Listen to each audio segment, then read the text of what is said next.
Kalau aku sebut kata-kata stroke, apa yang ada di kepalanya Mas Muslim, Bang Mamat tentang stroke?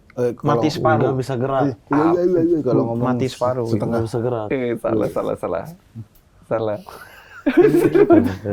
Nah, emang punya suaranya kadang-kadang jadi pelo gitu ya. Ada, Iya. di TikTok ada tuh.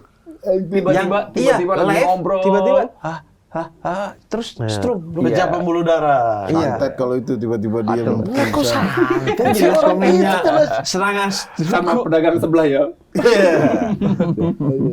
Gimana kalau stroke kenapa? Jadi serangan jantung sama stroke itu ternyata punya persamaan, yaitu sama-sama masalahnya di pembuluh darahnya. Oh. Apa isi pembuluh darah, Beb? Ada nutrisi sama oksigen. Iya. Jadi yang tersumbat itu artinya ada bagian otak tertentu yang tidak dapat nutrisi, tidak dapat oksigen. Oh. Akhirnya dia tidak menghasilkan listrik lagi. Nah tadi gerakan kaki, gerakin tangan, itu kan bukan tangan kita gerak sendiri kan, Beb? Ini Otak. siapa yang nyuruh? Ada kabel syaraf terus ke tulang punggung kita. Ini listrik di sini nyala, ayo kepalkan tangan. Ya, tuh. Ini yang nyuruh tuh otak. Nah, tiba-tiba otak bagian yang bisa gerakin tangan itu nggak dapat oksigen sama nutrisi karena pembuluh darahnya kesumbat atau karena pecah. Bisa nggak gerakin tangannya?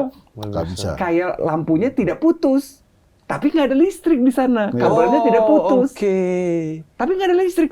Mau sebagus apapun, semahal apapun itu lampu, ya nggak nyala. Nah sekarang bagian mana yang kena itu muncul gejalanya. Makanya gejalanya stroke bisa macam-macam. Iya. Bahkan cuma vertigo aja bisa. Vertigo Ternyata, gejala stroke ya? gejalanya vertigo. Nggak taunya bagian otak keseimbangannya yang kena. Makanya oleng, dia muter gitu. Ada yang lumpuh, ada yang nggak bisa bicara. Tergantung otak mana yang nggak dapat nutrisi sama oksigen tadi, gitu. Dan goal kita adalah membuka segera penyumbatan itu atau ngambil bekuan darah itu. Gitu.